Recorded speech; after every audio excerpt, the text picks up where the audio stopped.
Beer, beer, beer, beer, beer, beer, beer, beer, beer. Beer, beer, beer, beer, beer, beer, beer, beer, beer. Beer, beer, beer, beer, beer, beer, beer, beer, beer. Hop on brewerytours.com.au because beer. Every business knows they need great marketing, but it's often hard to know what works and what you should be doing, let alone finding the time to do it. Abby and her team at Crisp Communications take all this hassle away, creating beautiful marketing that helps businesses put their best foot forward. They don't just deliver great results, they're also super easy to work with and practice what they preach with great communication all along the way. So if you need a new website, new branding, new brochures, or even help with your podcast, head to crispcoms.co to find out more. Big umpire playing collision, spills to Rayner, Rayner to Cameron, Cameron around the corner, goal! Umpire's back up as well. Not happy about it, Morris either. McCluggage through traffic on the left, extraordinary. This man is just in sensational touch. And Archie set himself. Well, Carroll didn't know what was about to hit him. Great train, Ashcroft kicks the goal. Darcy thought hardly knew what to do with it, then heard the call. Bailey finishes. Slick work from the Lions. Cameron's got it all to do. From behind, McGovern was there. Off hands. Would you believe it? Darcy fought into the open goal. 12:66. An impressive display from one of the contenders.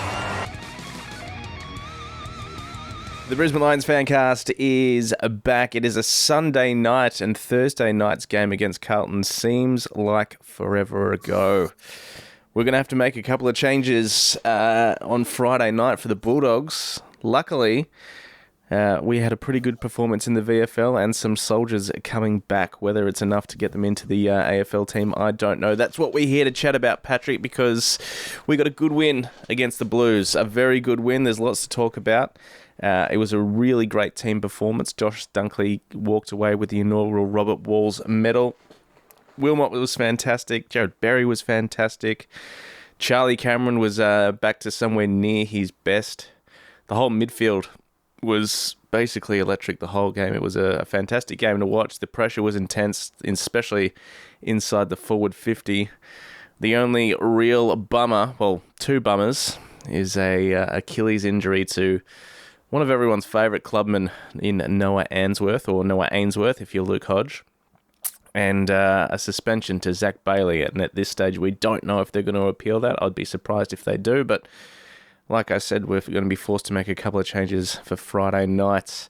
A good game, Patrick. A good game.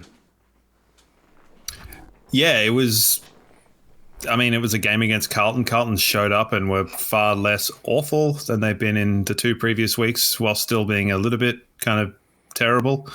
And yeah, we basically just played for 3 quarters and went home. So it was good. So it did what we needed to do. We certainly did, and that third quarter really was where it was all building to something really quite magnificent. The pressure, you could tell from the outset, was just... Well, it was there to be seen. It was something really special in the forward 50. I mean, tackles from Loam and Will Ashcroft got a holding the ball inside forward 50. Charlie Cameron, as I said, he hit the scoreboard, but his tackling inside 50 was amazing. Even Logan Morris and Eric Hipwood were doing their bit. For big guys, they're chasing people down, forcing turnovers. It really was as close to a complete performance that we've seen in a while, especially, we got the win against Port Adelaide, and that was good. But Fags certainly did lament the pressure and the tackle count, so you could tell that was certainly front of mind, and especially off a 5-day break. Obviously, by the time the last quarter rolled around, it was, cue in the rack type stuff a little bit, but they'd obviously worked across it throughout the week. I think nothing really encapsulated that game more than those kind of back-to-back holding the balls on, I think it was Matty Carroll for them. 32, the guy that just sort of stood there twice and got rolled both times. And the first one was a bit, he was a bit unlucky because he took a step before he just, Cammy Rayner went bang and then Levi jumped on it. The second one, he had an eternity to think about what he was going to do. And it was just the same guy. It was in about, I think they were like a minute apart or something. And you're just like, oh, that guy's having a bad time. And he had a not a great game, that guy. and could swear I've never seen him before. So one of those types, but seems a nice chap. But no, it was the result was good. The method of getting there was largely pretty good. But yeah, there's some pain to go with it, which is not good. No. So very, very not good, because he's unashamedly one of our favourites here on the podcast, and most Lions fans we've been championing him for years before he got into the team. So, years is a bit much. He was in the team, then he was out of the team, and then it was sort of like, we need that guy in the team. So, yeah, and it's going to be, it's weird because obviously Starcevic missed a big chunk, and Noah really lifted, and Jasper Fletcher in that sort of lockdown defensive role. Stas comes back, they get a couple of weeks together, and now Noah's going to be missing for the foreseeable future and probably won't get back into the team until midway through next year, you'd have to think, because it's going to eat into his preseason and everything. It's a real pisser for a lot of different reasons. But what we did see was Oscar McInerney come back into the team, and it meant that we actually still held on to Darcy Fort. Sam Day was the unlucky, not omission.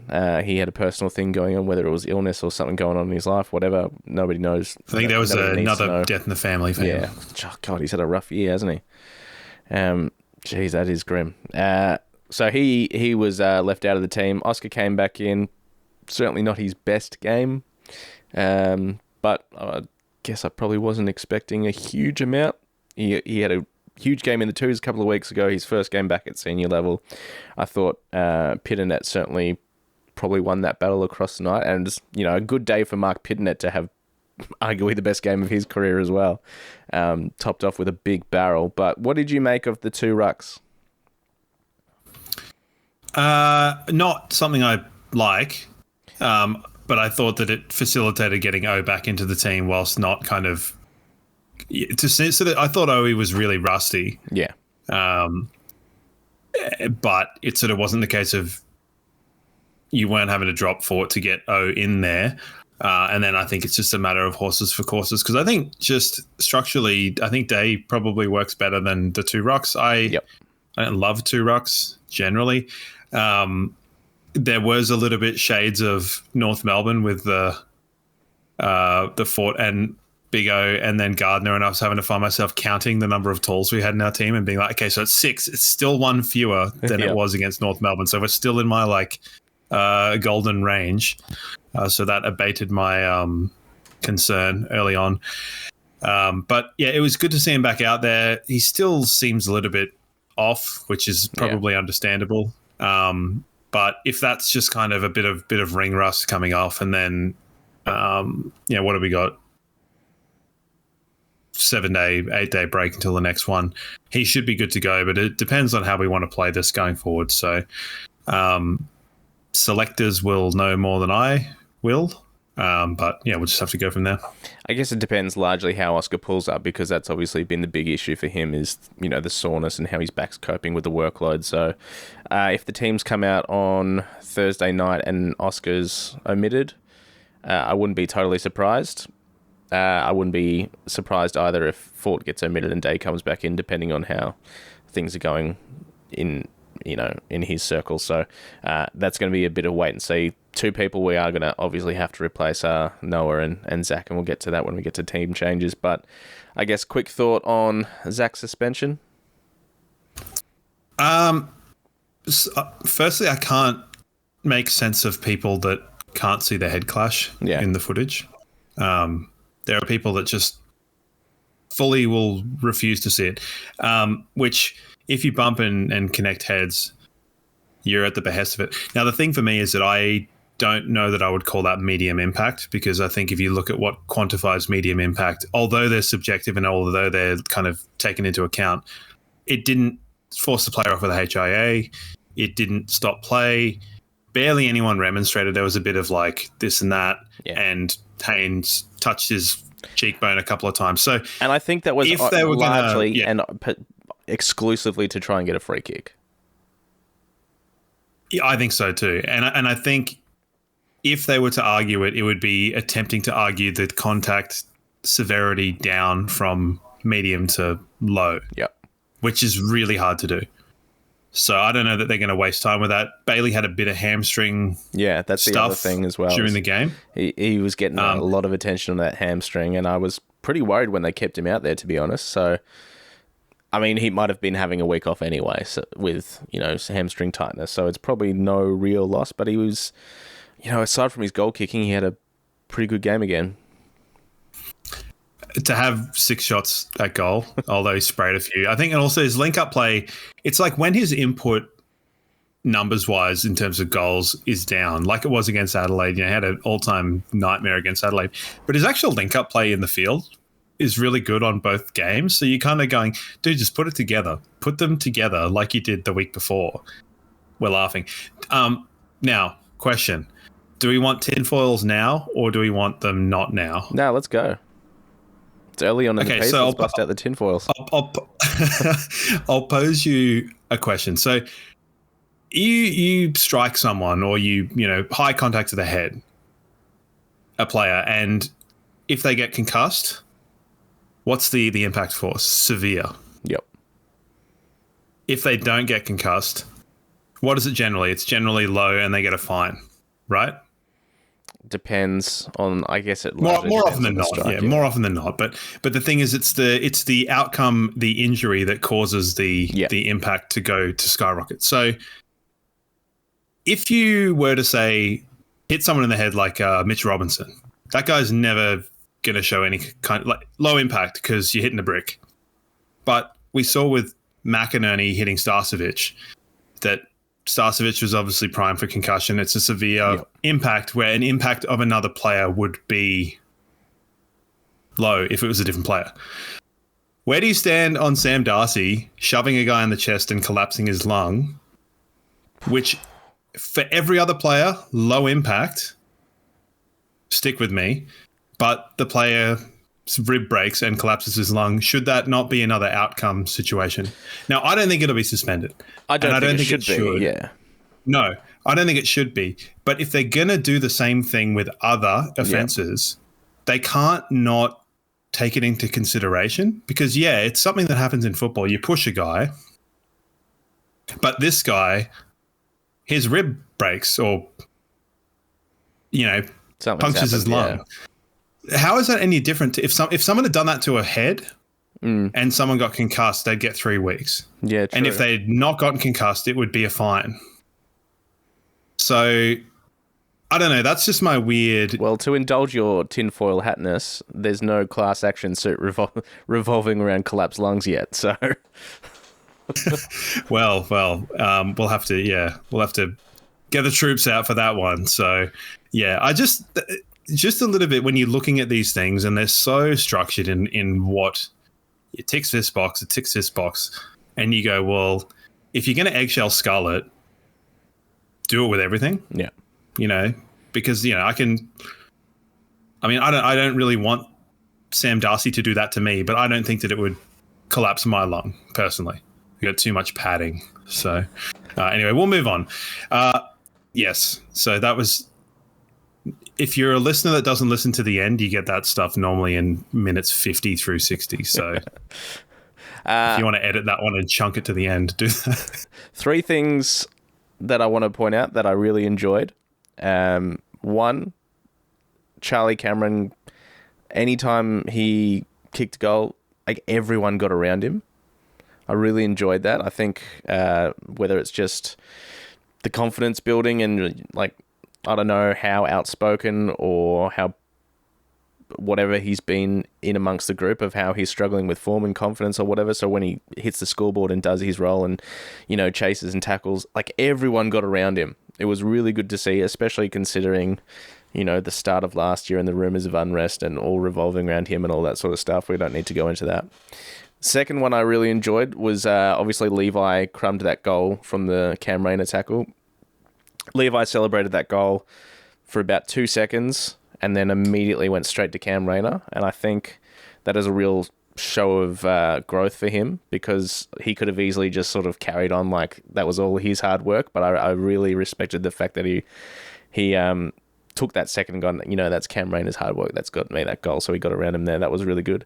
And number 3 was that Huma Cluggage goal. storming through a congested pack and then kicking it on the opposite foot. That gave me a Woody Harrelson. So that was real good. That was one of the better goals I've seen this year. That was almost like Judd-like, and I don't mean that in a... It's just the idea of the bursting through, the kind of patting it with one hand, and then see ya. That was good. Liked it, obviously. I liked the first goal of the game. Do you want to explain it to me, Brooksy? The first goal of the game? That was a Jared Berry goal. It was. And do you know what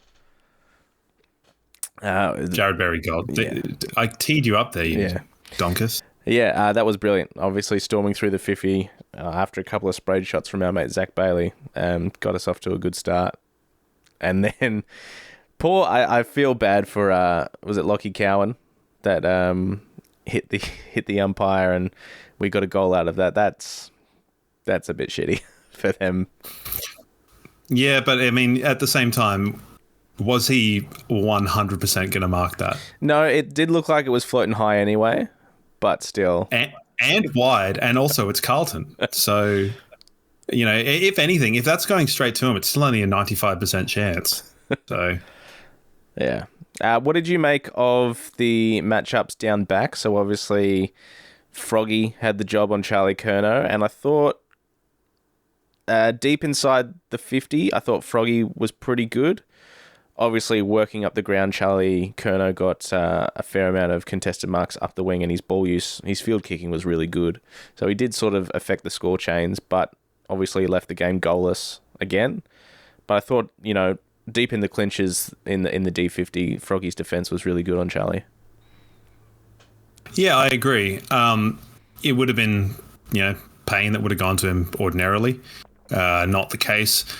And you're looking at it going, okay, well, it's a similar to Jeremy Cameron thing. I think Charlie Curnow's got a little bit more kind of upper body strength to Jez, if I'm being perfectly honest, which I think is why the matchup doesn't quite work as well. The running capabilities are a little bit different as well. I think Curnow's a bit more burst rather than the kind of endurance style. So, I mean, it's the best we can do at that point, although when Ainsworth did go down, I think they did swap it to Gardner going onto him, which it might have just been the state of the game or whatever, but he seemed to not have really any impact after that, although they did kick more goals inside 50. So not him, though. Yeah, he's having a quiet month, Charlie Curnow, and I'm sure Carlton fans got plenty to be unhappy about, and that is just another factor for them to be unhappy about. They did get us in contested possessions, and ground ball gets and all that sort of stuff. So the tough stuff they got us.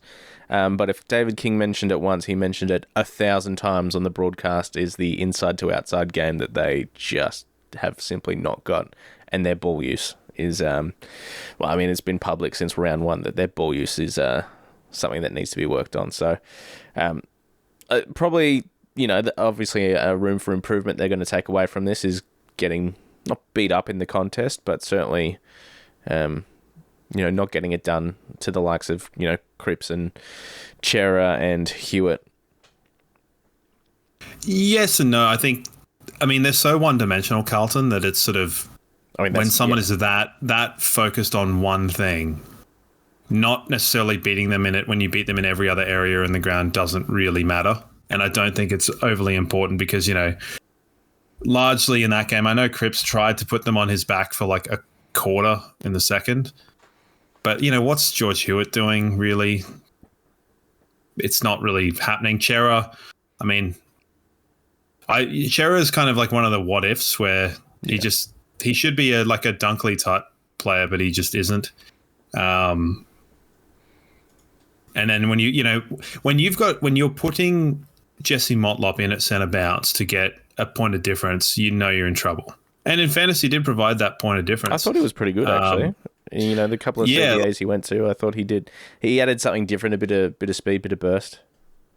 Yeah, but you would want that coming from virtually anybody else, So it's sort of it's a strange thing where you go, well, he does something in that team. Zach Williams a little bit as well, where they do something different and it makes them look so exceptional comparative to the other players around them when I think particularly Jesse Motlop is a pretty average player, and Zach Williams is not as good as he appears. But it's sort of like if you're a really not super tall guy, but you're next to a bunch of really small people, you look like you're about 7'3". But I don't know. It's just it's Carlton. They're weird. But yeah, I don't think they'll be overly concerned with losing contested possession. Maybe ground ball, and also we stopped for a quarter, so they were getting easy ball out of the centers in the fourth quarter. So, which is understandable if you're going to take the 5-day break into consideration. So I thought all in all we handled it really well, and by the time the fourth quarter rolled around, it was the game was done, and we could probably afford to take the foot off the gas a little bit. So all in all, fantastic game. Pretty happy to bank the win, but it does leave us with a very tough last 6 games between now and the end of the home and away season. So we're going to have a chat about that. Before we do, I just want to ask you a question on your thoughts on Michael Voss, the threat, and the subsequent ban. 5 years for that Collingwood member who sent that message through the antisocial hotline. I saw a comment about it, which I thought encapsulates the whole thing pretty well. I can't remember it verbatim, but it was along the lines of, imagine watching your team play and win by 10 goals, and then threatening the opposition coach that you've just beat, and then getting banned for 5 years. Like, that is so... You cannot make that up. Like, if you had told that as a story, it wouldn't be believed. It's too unbelievable, but it happened. So, not great, obviously. Yeah. But do you think by the time... I guess the way it was all sort of... Did you see what the actual message said? Yeah, so the timeline of it all was really strange. It's like, a vile threat has been sent to Michael Voss, and I don't know if it was sent directly to his mobile, a letter at his house, in what context, and it's it's the antisocial hotline, it's a Collingwood member, this vile threat, and then the content of the message gets released after the ban's been handed down, and by the time 3 or 4 days later, after all this stuff, you look at the message, and I thought to myself, it's 5 years might be a bit too much for that. Call me, whatever, but it's not too dissimilar to the ones that the police, how the police do it on Twitter, where they're like, we'd like to report 22 missing people from the MCG when a team gets plonked. Yeah. It's not really that different to that. Obviously the second part of the text is completely unnecessary. It's I'd like to preemptively report the murder of Michael Voss. Now, I don't know if that's him saying, I'm going to murder Michael Voss, or if that's him saying, I can categorically say that he's not saying that. It's just saying, I would be sure that he's saying the Carlton fans are going to Carlton fan, and he's going to be burned in an effigy. It's stupid. I don't mind the precedent, because that's the kind of stuff that, don't waste the time of the anti-social behavior. I guess there's an element of that's kind of calling 000 and reporting some garbage. So it is, don't it's abuse sort of the pathways that are there for a good reason. So, but I think it's funnier that it's a Collingwood person that did it to me. Because just the narrative is so good around that. But don't do that. If you're thinking of doing it, don't do it. No one's going to do it now. Obviously, no one's going to do it now. Definitely not. God, I don't know why you would. You're going to cop a 5-year ban from AFL venues. All right, well, let's get into some votes. Thanks to Hop On Brewery Tours. Book yourself a half or a full day tour to visit some of the best breweries across Brisbane and the Gold Coast at hoponbrewerytours.com.au. Matt and Joss, fantastic people, and they're actually going to be heading along to the Bulldogs game this Friday, so looking forward to catching up with them. Beautiful.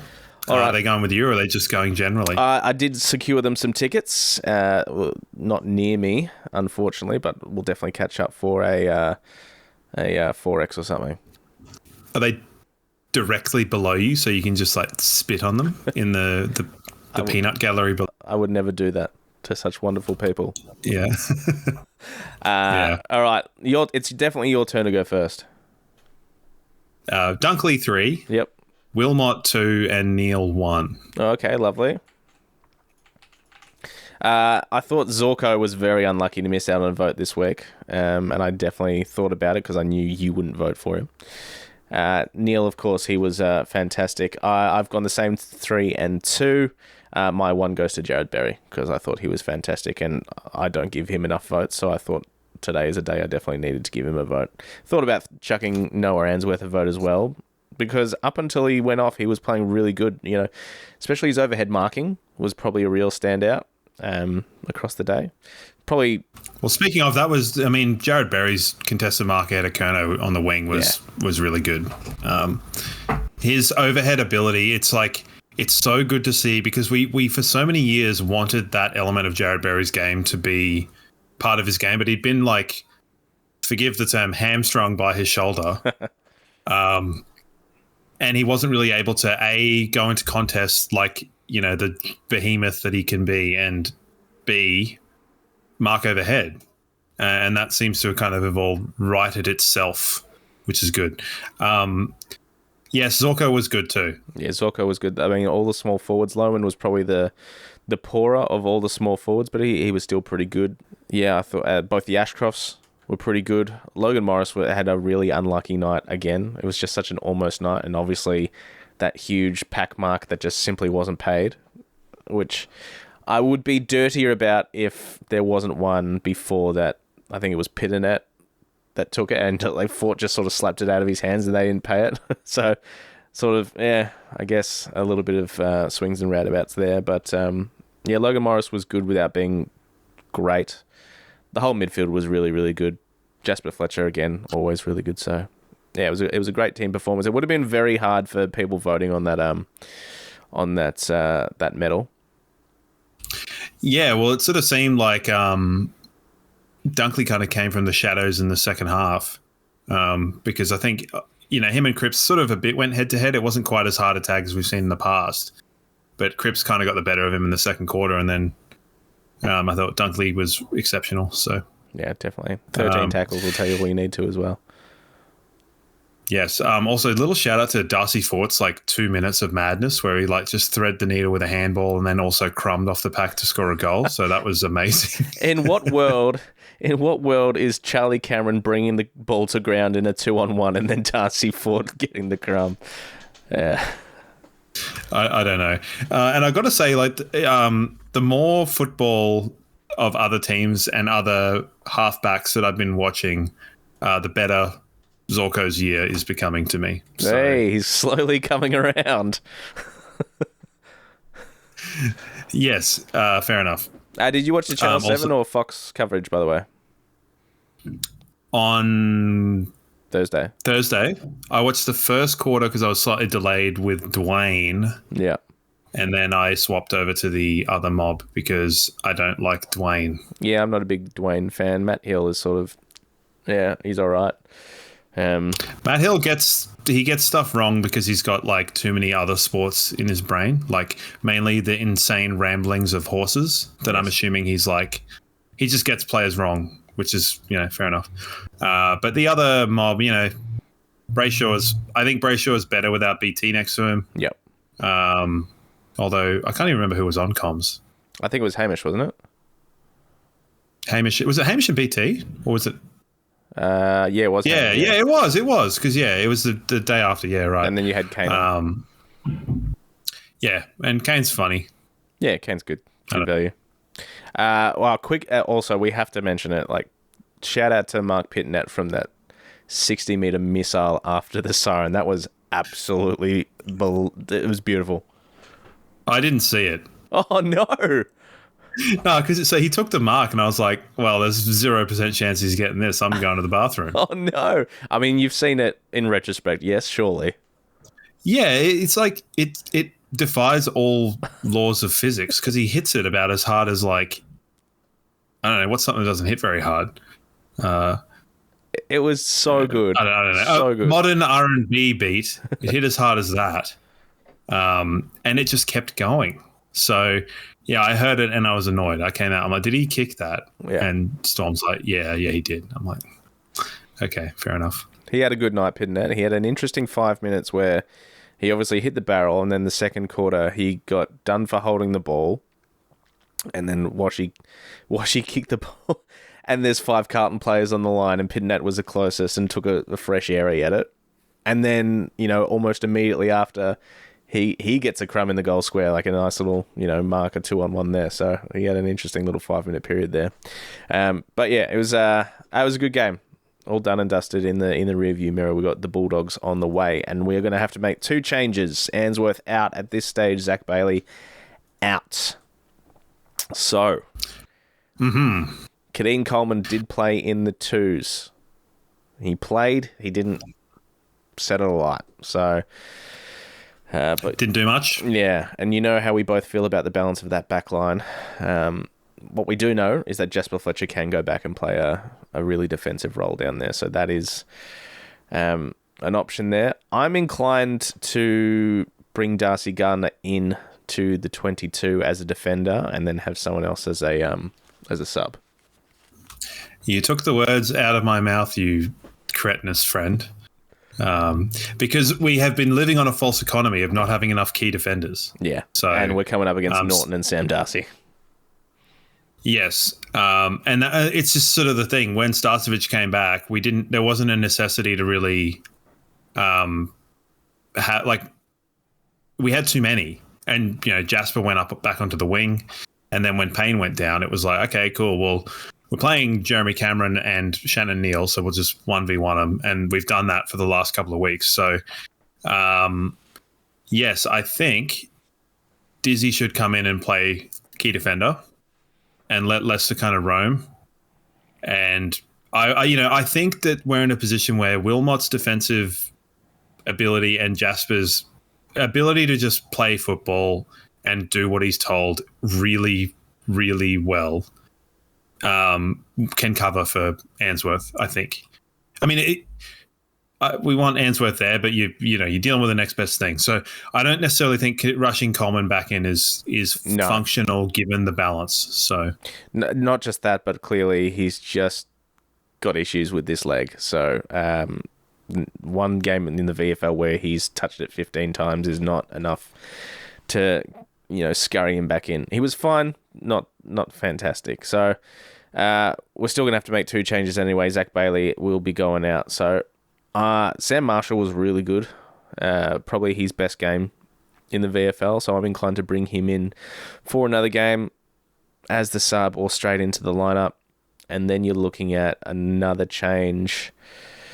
I'm thinking maybe Luke Beacon might be due for a call up as probably the sub and give Sam Marshall a full game. Other than that, you're looking at versatility, and maybe Connor McKenna is the next up, or Jimmy Tunstall, or Dev Robb.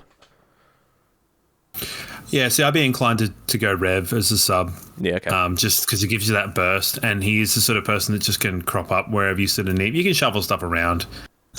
We've got enough players that can play enough positions, but I think you're on something. I think it'd be a good idea or a good time to play Marshall because Bailey's ostensibly been playing that wing half forward role, so you've got.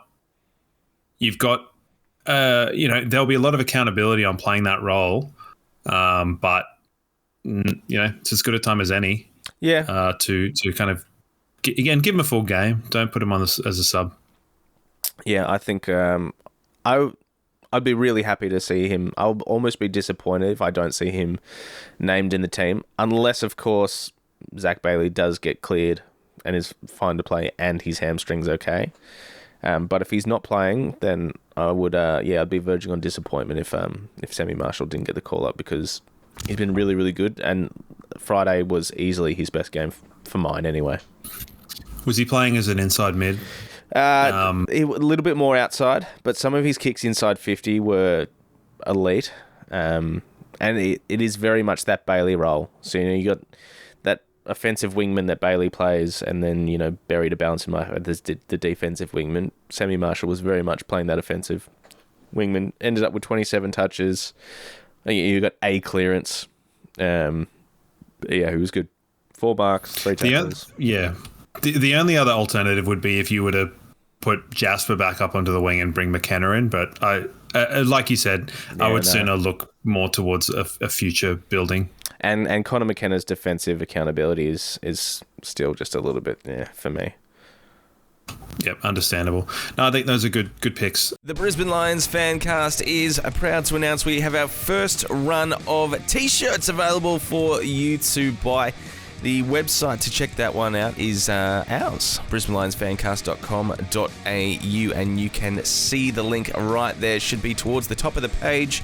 We've got 6 shirts at the moment. We are going to be looking to expand that range over the next couple of months, and we are certainly welcome to feedback and suggestions of things that you do want to see, and we can hopefully make that happen for you. But for now, 6 shirts available for you, brisbanelionsfancast.com.au. We would appreciate any support in what you may be able to afford and help keep the show running and rep our merch as well, because it's our first time doing this and we're very excited about the prospect of seeing these shirts in and around the Gabba and out in the streets. So brisbanelionsfancast.com.au.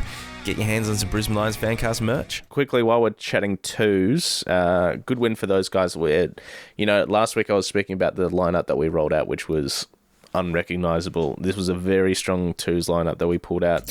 This was the revenge of the reserves. Yeah, Ty Gallup came back in. Tommy Duday came back in. Obviously, Kadeen Coleman came back in. There was a whole host of changes. It was about as full strength. Did Smith play? Henry Smith did play, and he was okay. He was okay. Largely forward and a bit of ruck. Kick 0 goals, 1, 17 touches, 12 hitouts. Tackle a couple of clearances. So he was fine. He's missed so much footy that I don't think anyone was sitting there expecting much. So, yeah, he was okay. Tom Duday was not poor, and I don't know how many minutes in the end he actually got, but 1 mark, no tackles, 7 touches. So that either tells me he had a really poor game or managed minutes, so I'm probably hoping for the latter. Dev Rob was really good again. He's just a tackle machine. So if they're looking to bring that into the lineup, to add on to that pressure and that intensity, then Dev Rob is probably obviously a call-up option, but I doubt it. Future-proofing. Yeah. Other than that, Brandon Ryan's actually put together a couple of good weeks. I haven't been big on Brandon Ryan, but credit where it's due. He's had a couple of good weeks, and we end up winning by 6 goals. So that's pretty good considering Carlton's VFL team has actually been pretty strong. Inexplicably, how's that? I don't know, but they've been playing all right. I guess it's probably a bit like ours last year, where we had pilfered them all year and still made finals and stuff like that. So, we lost the prelim to Bulldogs or whatever, eliminating something or other in that really windy Haley game. That's right. It was insanity. It is kind of odd when you have like a completely depleted first team and the reserves still do all right. So, yes, good on them. And I think some of those players, you could even throw Coleman, Henry Smith, and Duday. You just get them to play a bit of football. Yeah. And if they're required, roll the dice. But you're looking at another preseason for those guys. Getting them to another preseason, I think. Yeah. I mean, yes, that's obviously the goal. I would be surprised if we don't see Kitty back in the lineup before the end of the year. He obviously needs to prove himself fitness-wise, especially if his body's holding up. And, our key defensive stocks, it is horses for courses at this stage, as you said. But, Tom Duday may have a role to play. Not sure. So, not super key back, though. He's sort of that floater. He's more your froggy role. So it's going to be wait and see. But I'd be surprised if we did see him. Kitty, not so much. I would be surprised if we saw Tom Duday. All right, we got the Dogs. I think I'm also talking expectations more than, possibilities. Dogs, Friday night, Gabba. The Gabba has not been a happy hunting ground, and the crowd has been, you do notice it a little bit more when you do watch the Victorian games, and you can hear the Lions chant echo through Marvel Stadium and stuff, and you're like, you're not getting that at the Gabba at the moment, which is really disappointing. And we're certainly not the only podcast, and we're certainly not the only people to notice and talk about it. So, There's been quite a bit of traction about that at the moment, particularly the volume of the music. And you spoke about class action lawsuits about concussions. 20 years from now, we're going to be having class action deafness lawsuits. Sure. I don't know. I'll take the tinfoil out. Return to whatever. Did you watch the game yesterday? Doggies in Adelaide? I did. Cracking game. I think it was probably the game I was looking forward to the most across this weekend. That wasn't obviously the Lions game. Geelong GWS was pretty good as well for a while. But I think everyone had their eyes on this. Sam Darcy, Riley Thilthorpe. Where are both of these? Both of these teams, their criticism is like, yeah, you're beating up on the lower teams. You can't beat anyone in the top 8. So, who's actually going to stand up here? It was almost like a double KO at times, they're swinging past each other and both knocking each other out. But Adelaide, I think Adelaide were much more impressive than the Bulldogs on the whole. Yeah. Didn't Adelaide have a game though? Probably. Yeah, apparently he did. I don't know what it is with my brain not ever being able to see that guy. Him and Caleb Sarong, I'm just like, I can look at the numbers go up, but I get confused. Yeah, fair enough. No, Bont had an absolute blinder, 37 touches, 12 tackles, 800 odd metres gained, so he had a game. Eddie Richards, 29 and 2. Bont is good. I'm not insane. Bont is really good. I like the Bont. Everyone does. Can't not. So, like, the criticism on the Dogs is that, their back six, they do let you have a shot. Obviously, really good offensively. We know that. But defensively, especially in their back six, they might let you out the back, and they do offer a little bit of space for you to work in. So we really need to be able to take advantage of that if we're going to cause them some trouble on Friday night. What the hell happened to Matt Kennedy in that game? He had 6 touches. Yeah, I don't know. I don't think there was any injuries to come out of it, so not sure. No, well, he just, how much did he play? Hold on, here we are. Where is he? Time on ground, Kennedy, 74%. So yeah, he was there. He was there. That's the 3-word summation of his game. He might have been playing a role on Dawson or something. I didn't watch it that closely. But he didn't do a great job of that either. I was going to say if he 27 and 2 for Dawson. Yeah. Now, did you see the head clash between the Lobster and the other guy? Oof. Now, to me, the cynical me, that is a concussion created by modern AFL rules. Yeah. Because they both went in head first, beak first, big lob right in the forehead, got him under the eye or above the eye, whatever. If they go inside on, both of them, they hit shoulders, everyone's fine. If one of them goes inside on, he gets a 3-week suspension. So what are we teaching the kids here? That is a created concussion by the AFL. And I hate it. Not here for it. No, I agree. Anyway, the Bulldogs, the flat track bullies. Yes. They are a good team, they got threats. Yeah, they are, but they have been a good team for quite a while. Like Norton and Darcy obviously are a bit of a problem. Norton somehow figured out, well, did you see his miss kick? Oh, yeah. I feel like we're at liability to comment as well. Because we've seen some bad ones. Yeah. But this was as bad as I've ever seen. He's had a few over the years, yeah. His kicking action is weird. It's almost like he's kicking off the wrong foot, like a cricket bowler that's bowling off the wrong step, which... Yeah, there is something quite strange about it for sure. But, 5 goals, 1 on the weekend, so hopefully he doesn't recreate that on Friday. Are you going the same matchup that we did in round 5 as, the best one-on-ones there? Harris Andrews to Sam. Yep, just gotta get it done. Just gotta go at him, be physical and be hard, because that's what they were with him. They were physical, they were rough, and he punctured someone's lung.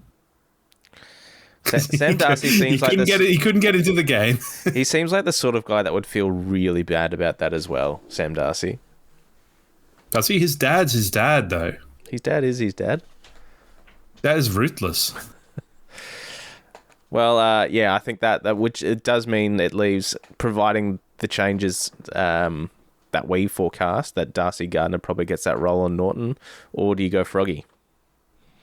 I would go Gardner on Norton and Froggy to sort of float.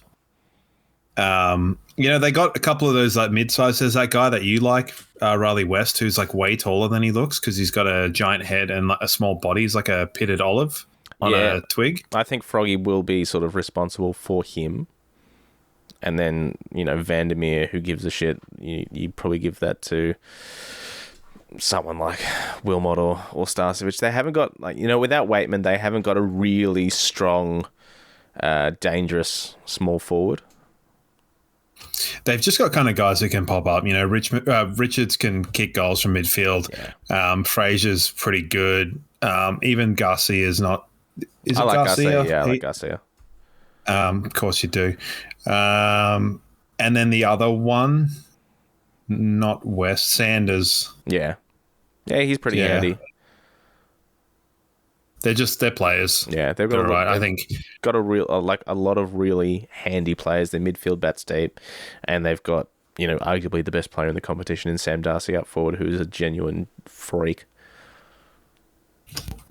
Yeah, Harris got to go to work. Yeah, so should be a good match. It should be a good match. It's gonna be a tough match. I'm a bit worried about it, but me, I'm always worried about this sort of stuff.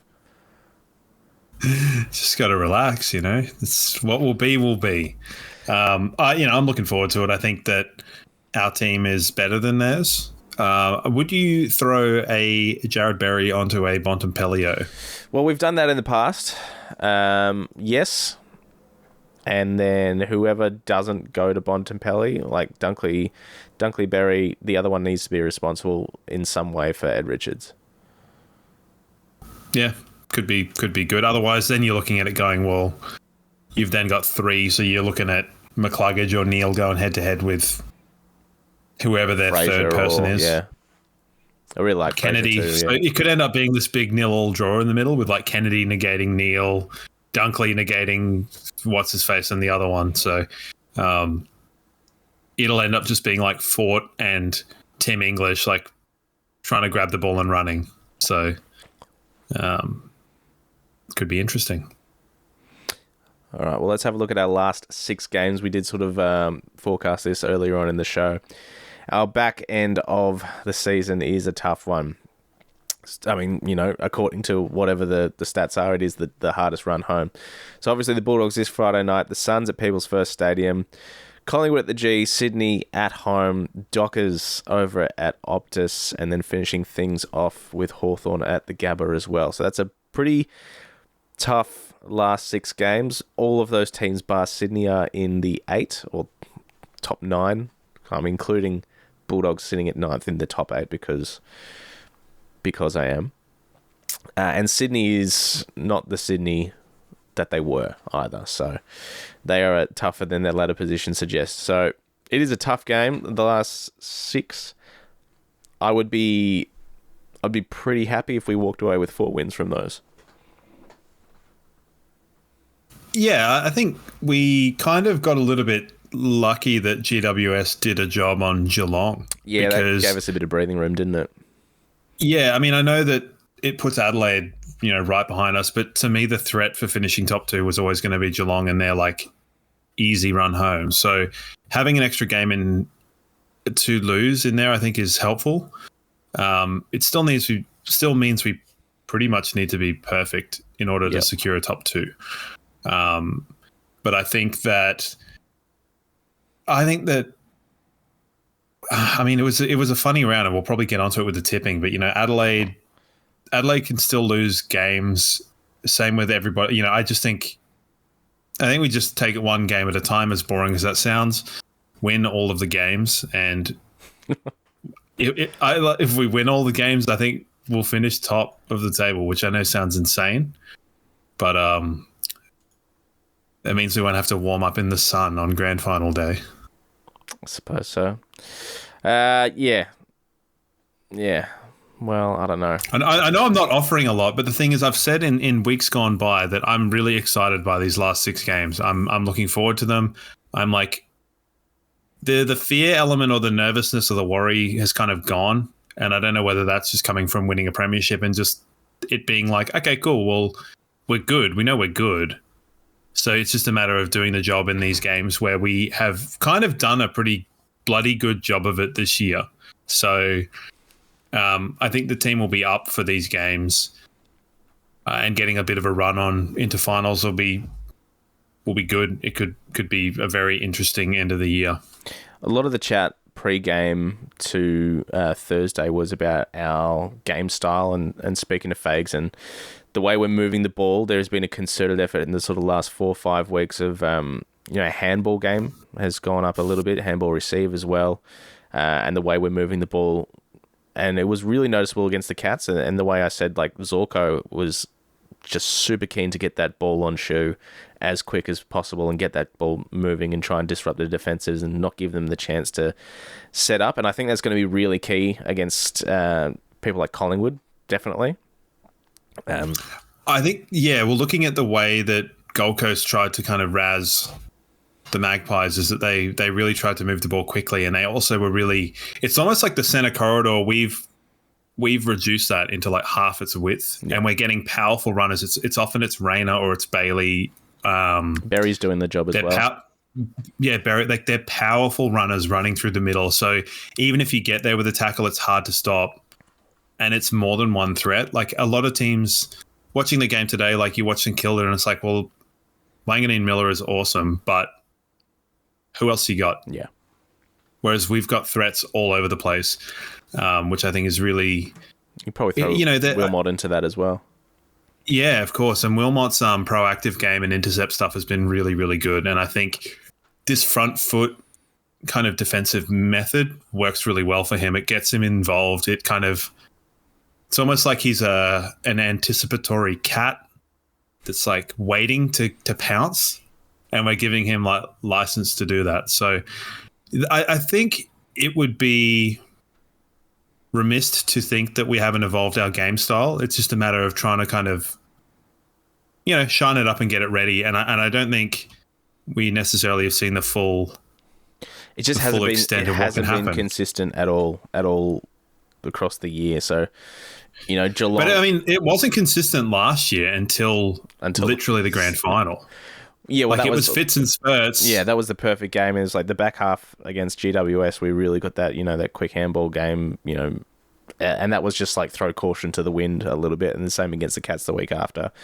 But then the premiership itself was built on quick ball movement, but precise and sort of methodical as well. That uncontested mark game. And Fag said in the presser on Thursday night that he'd like to think we can change it. There was still a fair amount of uncontested marks, but we were able to get the ball in those handball receives moving through the middle of the ground to get the ball moving forward as well. So if we can get a nice balance of the two and able to shift gears when we need and want, I mean, it puts us in good stead. But these next 3 weeks are going to be really tough. Bulldogs, Suns and Collingwood are going to be really, really tough. I think Freo's going to be tough over there as well. Yeah, Fremantle, they fumbled their way to victory the other night. That was unbelievable. Was it? Last night? Yeah, if Hawthorn how's Brayshaw, his interview after the game? Yeah, I know. Pissing blood. Absolutely pissing blood. But I mean, how about that for a game from the Dockers? Over 100 tackles team-wise, and, Brayshaw responsible for 14 of them, and just, pissing blood from his head, giving a post-match. You'd be pretty happy after the week they've had for them. So, yeah. How's about that, though? Just like AFL, we care about head knocks. Also, have this interview while you're bleeding out live on television. Also, did you see Dan Butler's elbow today? Yeah, I wish I didn't, but I did, yes. So I actually went back and looked at it again because that stuff doesn't really weird me. It weirded me enough. But it wasn't good. It weirded me enough. All right, let's have a look at tipping. I've absolutely had a mare this weekend. What have I got?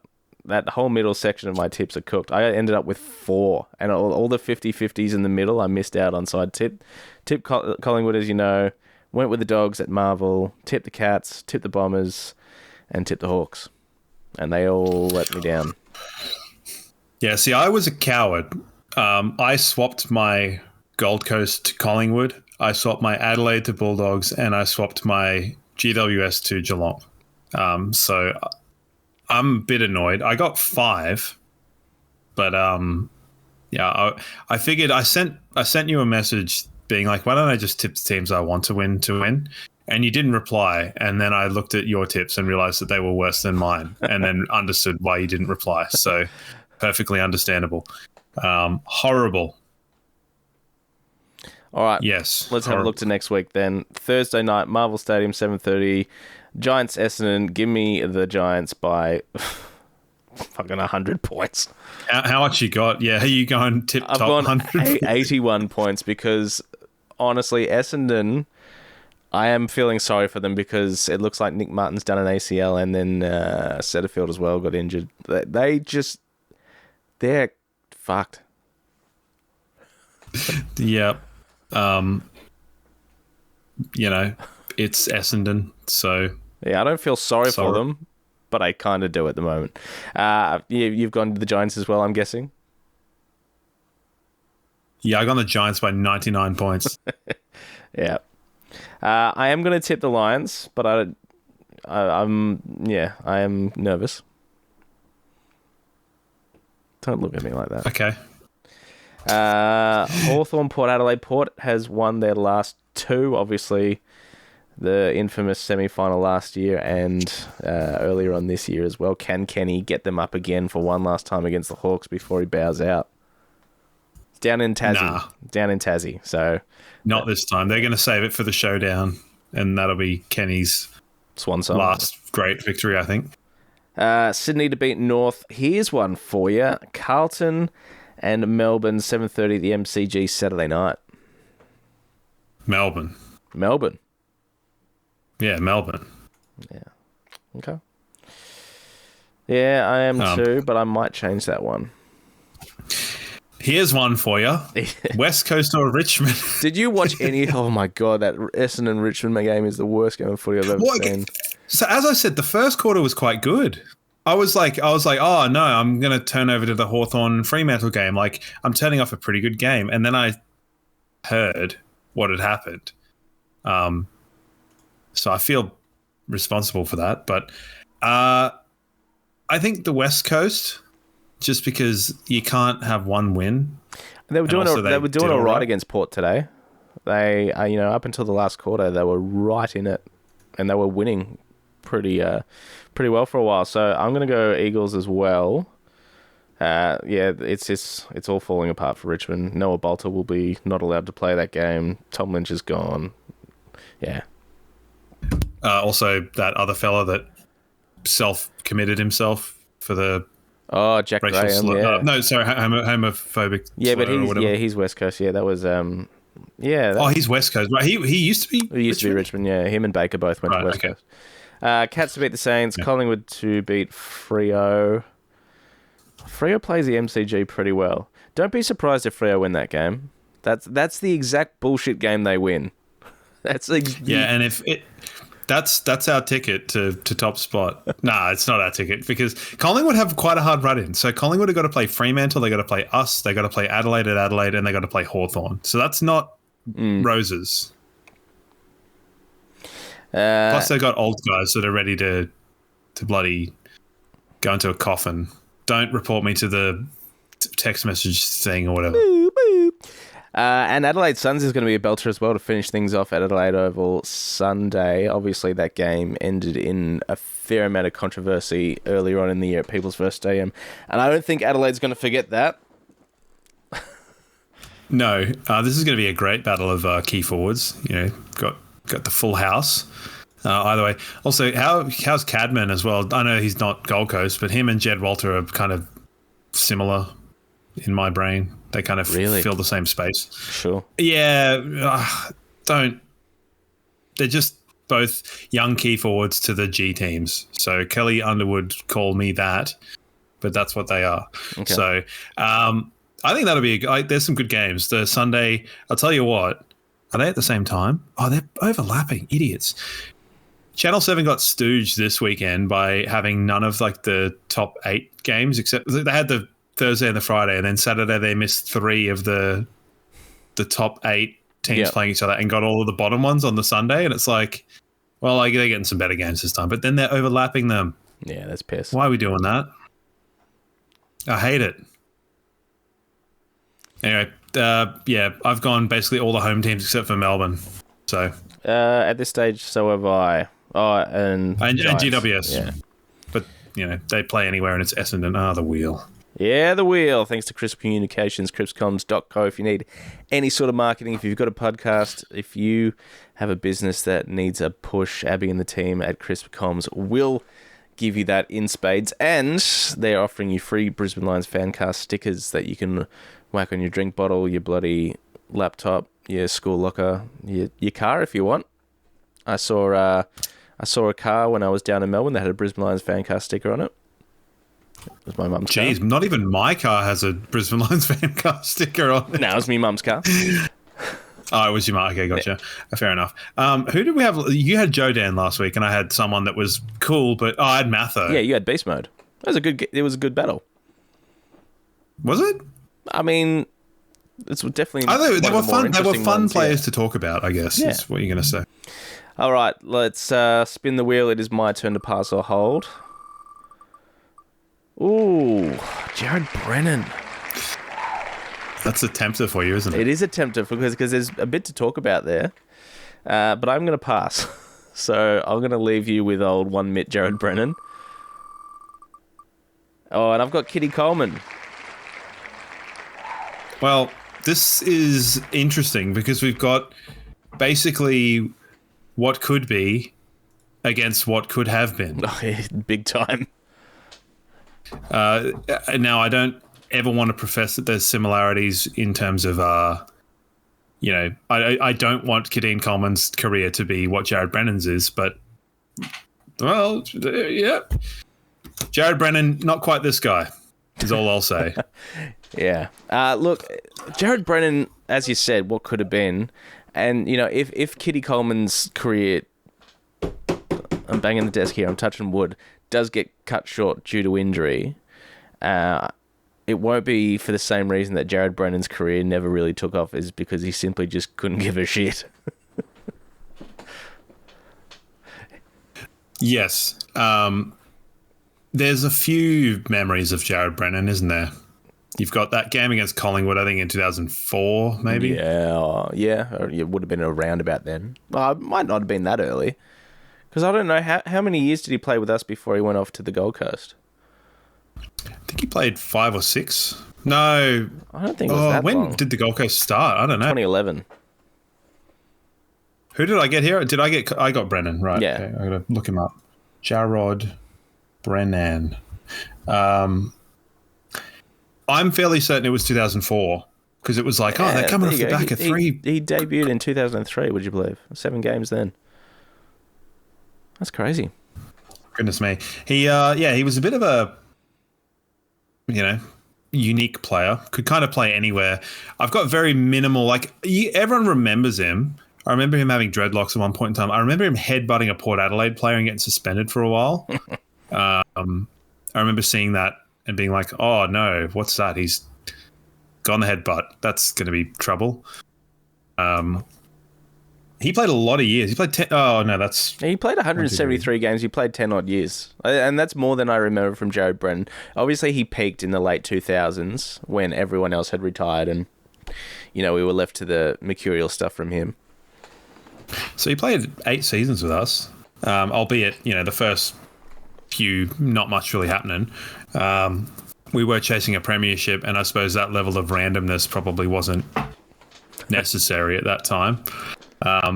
He was a player that could do absolutely nothing, or absolutely but everything. Also could kick 5 goals, all from outside 50, holding the ball in the wrong hand to the wrong foot, and then would get a hit out in the ruck at the same time. And you're like, okay, cool. His ruck work was cool. So strangely good because he just had this enormous leap on him. It was crazy. He just hang time kept going. But aside from that, he went to the Suns.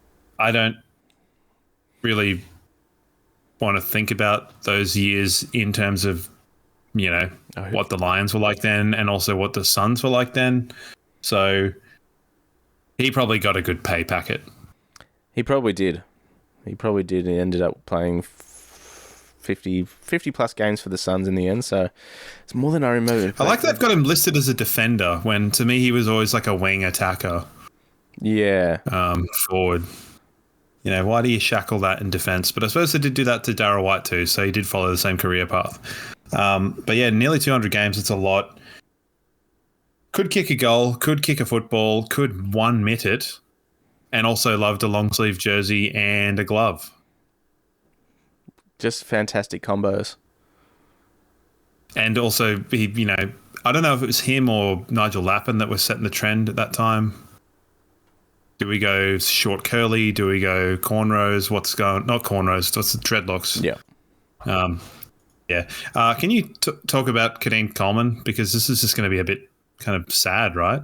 It doesn't have to be sad. I think, we all know what Kitty's capable of, and I think we've all just got our collective breaths held and our fingers crossed that he's able to actually forge the career that we hope he can have, because like we saw, especially that 2023 final series, how good he is. Not just his ball use, but his defensive work was coming along really well. Very much like Wilmot, he knew when to move forward and intercept the ball and go from there. Probably, aside from that 23 season and final series, this year, his first game back, his first kick, like ridiculous, marking it off the back 50 on the flank and then just laser point it straight into the middle of the ground, and you're like, holy hell. You've missed so much football with your knee, and then you've just had the audacity, the absolute testicales to pull off that kick in your first game back. So I think we're all just waiting to see if he comes back and can cement himself in this, starting lineup and make a real solid push for finals in 25. Yeah, durability has been kind of an issue for him over the years. Yeah. Because he came and he played a bit of small forward in the 21 season, and then sort of was shuffled around a bit, played a bit all over the place, and then it was sort of, finding that half-back position really worked. And there was an unfortunate game against Richmond in that 2023 year that we won't talk about, where that was like the prototype of what his game style could be, and it really funnily enough was it 2023? No, 2022 when we played Richmond at the MCG. It was that I remember fucking that. Tom Lynch one. And that was sort of one of the first times he played across half back and impacted. It was a really like a wow, look at this guy go. Obviously we didn't seal the deal, and then that kind of locked him into that spot for a while. And yeah, he was pretty bloody good in that final series, I got to say. Yeah, I mean, we lost the grand final, and obviously Bobby took away the Norm Smith, but Kitty was right behind him in terms of voting. He, won our finals player of the year that year, and it was just like we all walked away from that grand final, obviously immensely disappointed with the result, but I think we were all looking forward to how Kitty Coleman was going to build in 2024, because obviously 2023 was by far his best year by a long, long way, and we were all excited by what he could produce in 24 to build off the back of that, and obviously that didn't happen. And then, all right, the anticipation builds again, and then it just simply hasn't happened for him, and here we are coming into round 19, and he's only got one game under his belt in the senior team. And you just sort of sit there and wonder if it is going to happen. You hope it does, but I guess everyone's expectations have been tempered a little bit. Well, not mine, Right, okay. Which has been the blight of my judgment of other players all year. I really like him, and I think there's, he's not the youngest. No, he's 25, but at the same time, you're looking at it going, well, there's plenty of football, and it's in a position where you can play a lot of football there for a long time. Australian. Well, how old's Zorko? Zorko's 35, 36, yeah. 9. So he's got, by my reckoning, another 12 years ahead of him. So I'm expecting 11 All-Australian Blazers. And nah, but it's a tantalizing one. They were both tantalizing ones. But yeah, hopefully he can just come back and play some regular footy. There's plenty of kind of anecdotal evidence of players coming back from knees, taking a bit of time, and then hitting their strides, a year or two after. So particularly a year or two after they come back playing solid football. So we'll wait and see. But I think the thing that has always been kind of, you mentioned it, in his first game back, just back pocket, hitting the corridor, that stuff in your brain, and that stuff that it's good that hasn't gone away, that boldness and the decision making and the backing of your ability. So, and that's half the battle, I think, a lot when you're playing those kind of clutch positions. So yeah, fun one. Jared Brennan or Kitty Coleman? It's a tough one. I know who I would. It's like both of their peaks are so interestingly different, but equally as impressive. Consistency is. I mean, you'd probably say Coleman's been more consistent, but he hasn't been able to get on the pitch. So, whereas Brennan, you're like, spin the wheel. Imagine if he cared. Like, he played almost 200 AFL games, and it's like he'd rather be anywhere else. Don't know. Yeah, it's an interesting wheel. one. Chuck it over to the socials. You're going to have your vote. It's been a good episode, and it's been a good week for the Lions, and hopefully we can keep that rolling as we take on the Doggies on Friday. I'm happy they've got a 6-day break, and they've got to travel. Like, obviously we... The Doglets? Yeah. Yeah. Like, obviously we had to travel back, but an 8-day break is very much what the doctor ordered. Did you see Zorko on Channel 7? No, I heard little bits and pieces. He wasn't like doing commentary. He was sort of doing stuff with like Kate McCarthy in the breaks. It was good. It was fine. I like Kate McCarthy. She's really she's great. good too. It is interesting. I think we talked about this maybe the other week, where it's like when he mentioned on Agenda Setters that he's like, oh, I'm kind of doing a bit of coaching, because they mentioned he wants to get into media, which I think he'd be good at the media stuff. But it's like they've ramped up their allure to try and get him into the media. Yeah. Because they sort of they've done it with him, and they're doing it with Toby Green to try and get people that are kind of based in the Sydney and Brisbane areas to, and that they probably know, they don't have to pay people to fly up. They know are divisive and engaging people as well. Yeah, but it was good. He wore a disgustingly bright white jacket. Yeah, it's the sort of thing that I imagine you wear, Brooksy. Yeah, you know me. Bright white jacket. You love that bright white jacket. So just another thing with the Fancast Discord, I did a bit of what are you on about? Well, quickly, while we're on fashion, don't forget BrisbaneLionsFancast.com. Order yourself some Brisbane Lions Fancast t-shirts. Use the code THANK10 for 10% off. Play on. Yeah, nice one. Plug head. I'm doing my own plug now, so it sounds worse. I did a bit of a revamp of the Discord to make it less cluttered. So jump on if you want. If you don't, that's okay. But there's all kinds of stuff now where you can talk about games. I think the main thing was that I was kind of having a lot of insane theses being written, and I've now put them into a tinfoil hat zone, which I think people will be happy with. So they know to find them there if they need to, and if they don't want to see them, they don't have to. So it's all good. But yeah, all fun there. Nice and fun and family friendly and all that. So all good. If you do want to join the Discord, the link is available through our website, brisbanelionsfancast.com.au. There's plenty going on there. We're building a little community there. I'm hopeless at checking that. I really am, and I apologize. That's all right. We've actually got server guidelines now, because I thought we might as well do that. So it does say prefer to be positive to our team, but it says opposition slander allowed. So yes, I'm all for that. You love to see it. All right, we'll be back next week after a game against the Doggies, and hopefully we'll be talking about another complete performance, and hopefully no more season-ending injuries would be nice too.